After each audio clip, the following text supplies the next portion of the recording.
Hello student, psychology study point में आप सभी का स्वागत है। आज हम पढ़ेंगे बुद्धि के सिद्धांत, थ्योरीज ऑफ इंटेलिजेंस। पहला सिद्धांत है बुद्धि का एक कारक सिद्धांत। सिद्धांत के अन्य नाम है, इस सिद्धांत को और अन्य नामों से भी जाना जाता है।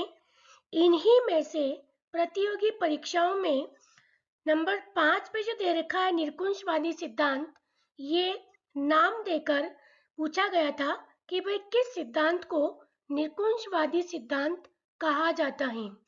तो सिद्धांत के अन्य नाम देखेंगे। नंबर 1 एकिक सिद्धांत, नंबर 2 एक तत्व सिद्धांत, नंबर 3 एक सत्तात्मक सिद्धांत, नंबर 4 एक कारक सिद्धांत, नंबर 5 निरकुंशवादी सिद्धांत, नंबर 6 एक खंड सिद्धांत भी। इन सभी नामों से इस सिद्धांत को जाना जाता है। निरकुंश, ये निरकुंश होगा, थोड़ा सा आप ध्यान देवें। इस सिद्धांत के प्रतिपादक तथा समर्थकों में बिने, टर्मन भी आ सकता है कहीं कहीं, स्टर्न तथा जॉनसन का नाम प्रमुख रूप से लिया जाता है। इनका मानना है कि बुद्धि एक सर्वशक्तिशाली मानसिक प्रक्रिया है जो संपूर्ण मानव क्रियाओं पर एक छत्र शासन करती है। यह किसी के अधीन नहीं है, वरन अन्य सभी मानसिक योग्यताएं बुद्धि के अधीन मानी जाती हैं। इस प्रवृत्ति के कारण इसे निरकुंशवादी सिद्धांत भी कहते हैं। बुद्धि केवल एक ही तत्व से निर्मित है। बिने, टर्मन आदि ने केवल एक मानसिक योग्यता को ही संपूर्ण बुद्धि माना है।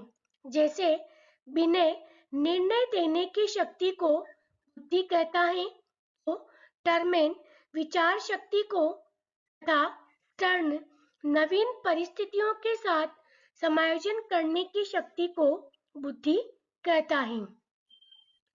इस सिद्धांत के अनुसार बुद्धि एक शक्ति या ऊर्जा भी होती है जो व्यक्ति की सभी गतिविधियों को प्रभावित करती है। इस सिद्धांत के अनुसार बुद्धि में केवल एक प्रतिभात्मक क्षमता सम्मिलित होती है जो व्यक्ति की सभी क्रियाओं में विद्यमान होती है। जिस व्यक्ति में शक्ति होती है वह पूर्व की ओर भी वैसे चलता है जैसे पश्चिम की ओर। इसी प्रकार यदि व्यक्ति में बुद्धि का भंडार है तो वह उसे जीवन के किसी भी क्षेत्र में प्रयुक्त कर सकता है और सभी क्षेत्रों में एक जैसी सफलता प्राप्त कर सकता है। इस सिद्धांत के वास्तविक प्रतिपादक जो है वो अल्फ्रेड बिने को माना जाता है।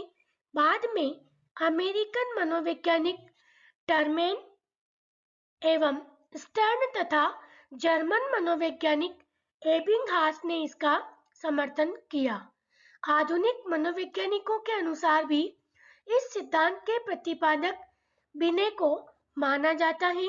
बिने ने इसका प्रचलन सन 1911 में किया। प्रचलन भी हो सकता है, प्रतिपादन भी हो सकता है। उनके अनुसार बुद्धि एक इकाई है और संपूर्ण बुद्धि में एक समय में सक्रिय होकर एक ही प्रकार का कार्य करती हैं। इस सिद्धांत के अनुसार बुद्धि सबसे शक्तिशाली मानसिक शक्ति है और सभी मानसिक योग्यताओं को नियंत्रित करती है।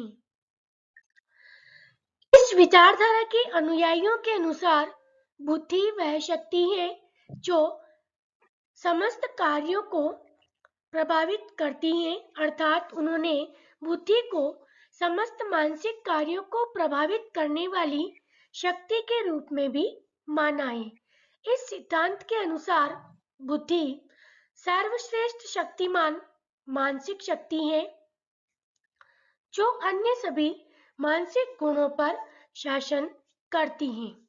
अतः हम कह सकते हैं कि बुद्धि एक ऐसी केंद्रीय शक्ति है जो हमारे सभी मानसिक क्रियाओं का संचालन करती है। यदि कोई व्यक्ति किसी एक काम को बहुत अच्छी प्रकार से करता है, तो वह दूसरा काम भी उतनी अच्छे प्रकार से करेगा और वह बुद्धिमान माना जाएगा। Thank you.